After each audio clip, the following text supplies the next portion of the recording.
Bonjour YouTube, je suis Sébastien et comme vous pouvez le voir, ma belle-mère n'est pas la championne des manœuvres.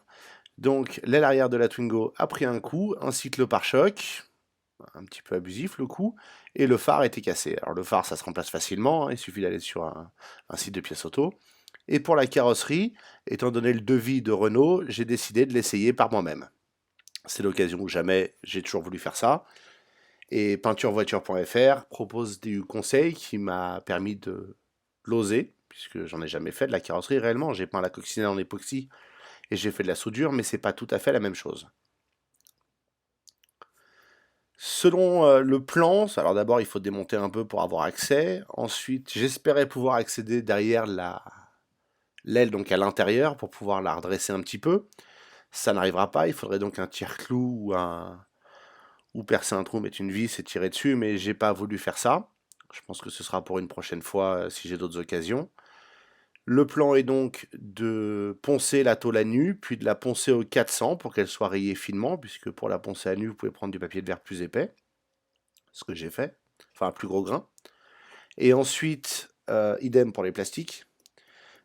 Le poncer jusqu'à effacer toutes les rayures profondes qu'il y a, ça va prendre un peu de temps, c'est pas si simple.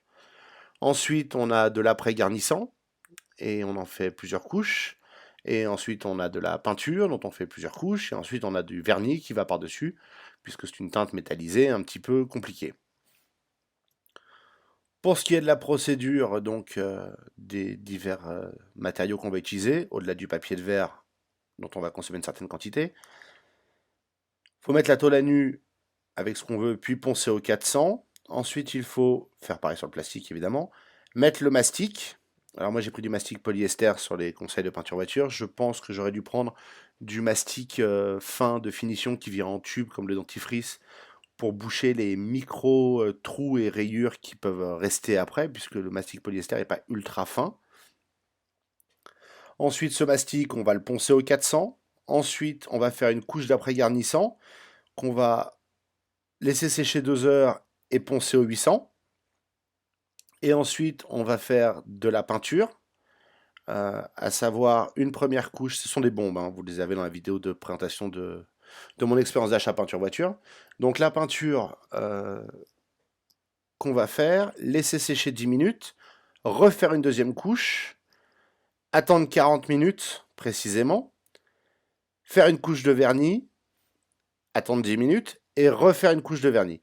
Donc, quand vous attaquez la peinture, vous en avez pour une bonne heure, globalement, avec des timings précis qu'il faut suivre et de la peinture mouillée. Donc, pendant ce temps-là, il ne faut pas gigoter autour, il ne faut pas soulever de la poussière, il faut autant que possible éviter les saletés dans la voiture. Le, le point subtil, c'est d'arriver à faire le raccord avec la peinture. Alors, vous verrez, le mien n'est pas parfait pour deux raisons. La première, j'avais pas bien compris les indications, maintenant je les ai comprises. Et la deuxième, j'ai pas de polisseuse. Alors je vous invite à en acheter une, parce que pour la partie polish à la fin qui permet de faire les raccords, ce sera beaucoup plus simple qu'à la main et beaucoup plus réussi. Néanmoins, dans cette grange, pas complètement fermée de l'extérieur, sur un sol en terre avec une bâche de protection que j'ai mouillée pour limiter la poussière quand je peignais, j'ai réussi à avoir une peinture miroir, même si en regardant de près, on voit la jonction avec l'ancienne peinture, simplement parce que je suis un âne et que j'avais pas compris les indications. Petite parenthèse, là vous le voyez sur la vidéo, il va falloir essayer de rentrer les bosses s'il y a des points saillants de la carrosserie. Euh, J'utilise un marteau de carrossier, c'est pas très compliqué à trouver sur internet et ça vaut pas bien cher. Et même si vous achetez le marteau de carrossier et la polisseuse et la peinture et la bâche et Dieu sait quoi d'autre, et le papier de verre, enfin bref, si vous n'avez rien au départ, ça vous reviendra quand même au moins 3 à 4 fois moins cher que de la faire faire chez Renault en l'occurrence, mais sans doute chez la plupart des carrossiers. Donc pour faire le raccord avec la peinture, ce que moi je n'avais pas compris, puisqu'ils m'ont dit qu'il faut peindre plus loin, mais il ne faut pas peindre jusqu'au masquage en fait. C'est ça la subtilité. Il y a la zone qui est abîmée qu'il va falloir refaire. Un peu autour forcément, puisque vous allez poncer plus que la surface que vous allez mastiquer ou qui est rayée, parce que sinon ça va se voir. Donc prenons la zone sur le côté qu'on voit blanche. Vous allez poncer environ au moins 5 cm de plus, mettons 10. Ensuite, la tentation est de mettre le scotch de masquage, et vous allez me voir le faire plus tard, à un endroit qui est votre limite plus large que ce que vous avez poncé. Mais en pratique, c'est pas ça. Il faut qu'il y ait un dégradé jusqu'à encore de la carrosserie nue. Donc vous avez la première zone que vous poncez pour réparer. Vous avez la deuxième sur laquelle vous allez étendre la peinture pour la première couche, la suivante sur la deuxième couche, ensuite la première couche de vernis, ensuite la deuxième. Donc mettons 20 cm de plus tout autour de la zone, et il ne faut pas que ça s'arrête sur une ligne de scotch de masquage, il faut que ça s'arrête librement, entre guillemets, sur la peinture existante. Et c'est au polish à la fin et au ponçage au 1500, au 2500 et au 3000 que vous allez récupérer la jonction des peintures et le raccord. C'est ça la partie compliquée. Si vous faites comme ça, vous aurez un résultat meilleur que le mien, et vous aurez moins de problèmes avec une éventuelle ligne de raccord. Autre subtilité, et je raconte tout ça au début parce que je pense que si vous écoutez encore, si vous avez l'intention de le faire, et c'est un truc que moi j'ai découvert au mauvais moment, l'après-garnissant en bombe, c'est un bonheur. Quand je vais faire la coccinelle, je pense que je passerai toute la voiture à la bombe et non pas m'embêter avec le pistolet. Néanmoins, la bombe est intelligente, on peut régler le jet, et elle diffuse d'une certaine manière.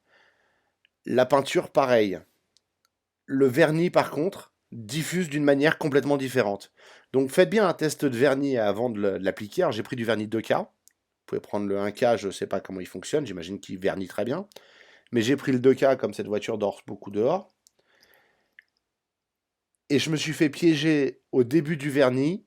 Le même passage qu'avec la peinture ou avec l'après donnait beaucoup plus de vernis, et vous verrez des vaguelettes. Et c'est ça que j'aurais voulu enlever avec la polisseuse.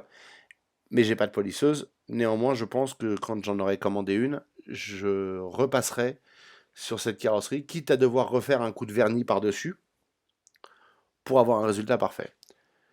La conclusion de cette expérience, et je vais passer toute la vidéo, vous la verrez, c'est qu'aujourd'hui, je considère qu'il est possible de repeindre un accrochage comme ça chez soi pour un coût relativement modique. Ça revient plus cher si vous n'avez rien du tout au départ. S'il faut acheter la polisseuse, bah faut acheter la polisseuse, mais on trouve des polisseuses pas très chères. S'il faut acheter tout le papier de verre, si vous avez rien, vous allez l'acheter la première fois, mais j'ai acheté 2 feuilles de 1500, de 2000 et de 2500 ou quelque chose comme ça. Et j'ai pas tout utilisé, j'ai aussi acheté du 800, j'ai pas tout utilisé. Parce que comme on ponce à l'eau la plupart du temps pour éviter d'avoir le papier qui se remplit de poussière, il s'use beaucoup moins vite, et vous pourriez quasiment tout faire avec un bout de papier de 10 par 10. Donc comme vous avez une feuille, vous aurez du stock. La première réparation est toujours la plus chère, c'est comme la première fois que vous faites de la plomberie, enfin vous faites de la soudure, la première soudure a coûté un poste à souder le matériel, les soudures suivantes coûtent moins cher. Si c'était à refaire, donc, la polisseuse, le coût du dégradé maintenant que je le sais, je m'offrirais sans doute le luxe d'essayer de tirer la carrosserie pour redresser un peu la bosse, pour mettre moins de mastic. Peut-être en débranchant la batterie pour souder un clou et tirer sur le clou avec un marteau de carrossier, je sais plus comment ça s'appelle, ce marteau qui coulisse, pour essayer de la redresser un peu pour qu'il y ait moins de bosse. Et le mastic pour les mini trous, les mini rayures. Plus facile à appliquer, plus facile à lisser. Mais au-delà de ça, c'est une opération parfaitement faisable chez vous. Là, c'est une peinture métallisée en plus, à moitié nacrée, qui n'est pas forcément évidente à faire. Si vous aviez une peinture brillante, je pense que ce serait plus simple. Et il n'est pas impossible que je puisse le tester prochainement, puisque je me demande si je vais pas remettre un voile de peinture sur la BMW série 3, parce qu'elle a beaucoup de petits éclats qui m'énervent.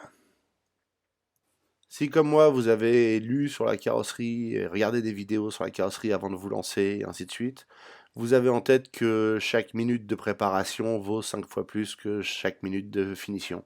Donc prenez bien le temps de poncer, que ce soit bien lisse, utilisez vos doigts, parce que c'est vraiment ce qu'il y a de plus précis pour arriver à se faire une idée du résultat. Et soyez patient, ça prend du temps, ça prend beaucoup de temps même d'arriver à un résultat correct quand on veut pas aller trop vite. La prochaine fois, j'aurai moins de scrupules à tailler plus fortement avec le papier de verre pour ensuite le rattraper. Si vous avez une ponceuse J'ai bien l'orbital sur pneumatique, mais je voulais pas risquer d'entailler le plastique et j'ai pas beaucoup d'assortiment de papier de verre sur celle-ci. Mais une ponceuse avec un disque en mousse sur lequel on peut mettre le papier de verre et les bons grammages de papier de verre, pas un trop gros diamètre quand même pour pouvoir passer dans les formes, serait sans doute une très bonne stratégie pour faire ça. Là encore, si et quand, parce que je pense que c'est quand et pas si, puisque j'ai continué à faire, je recommence une peinture à la maison, euh, je m'équiperai un tout petit peu plus pour gagner du temps et moins me fatiguer les mains et pouvoir mieux me concentrer sur les différents points que je veux corriger. Euh, je pense honnêtement qu'une ponceuse orbitale est plus efficace. Là, vous pouvez me voir poncer à l'eau, donc je suis au 400. Euh, J'efface les grosses rayures du papier de verre à plus gros grain et on peut voir la partie de la tôle qui est ouverte dans la voiture. Enfin, dans l'aile, pardon. Elle est à nu et c'est elle qui va être recouverte de mastic. J'aurais peut-être pu en mettre sur le pare-choc aussi, mais je voulais pas trop en modifier la forme et les rayures au final sont assez bien parties parce que la différence de forme du pare-choc une fois poncé est minime. Si les rayures avaient été plus grosses, euh, j'aurais sans doute mis du mastic sur le pare-choc. Si j'avais eu du mastic très fin, j'aurais mis dans les rayures et j'aurais reponcé comme ça pour m'assurer qu'absolument tout a disparu. Mais en pratique, avec l'après-garnissant, le ponçage suffisait. Voici vu d'un peu plus près le résultat. Vous pouvez voir que j'ai poncé plus loin que les rayures, toujours dans l'objectif de faire le raccord de peinture, que ce soit quasi invisible, et en tout cas invisible à plus de 50 cm de la carrosserie. Après le ponçage et avant le mastic, qu'on verra dans une prochaine vidéo, il faut nettoyer. Pour ça, vinaigre blanc, un chiffon propre, et on nettoie. Vous pouvez aussi utiliser le compresseur pour souffler la poussière. Moi, j'ai pas amené le compresseur parce que je ne voulais pas qu'il remue de la poussière dans l'air. Encore une fois, je suis pas dans les conditions optimales, c'est pas une cabine de peinture, donc j'essaye de faire ça avec le moins de poussière possible. Donc un bon nettoyage au vinaigre blanc. Et dans la prochaine vidéo, on verra le mastic. Merci d'avoir suivi cette vidéo. Si elle vous a été utile, n'hésitez pas à la liker. Vous pouvez aussi vous abonner pour suivre la suite des aventures de cette carrosserie à domicile et des autres vidéos que je fais régulièrement.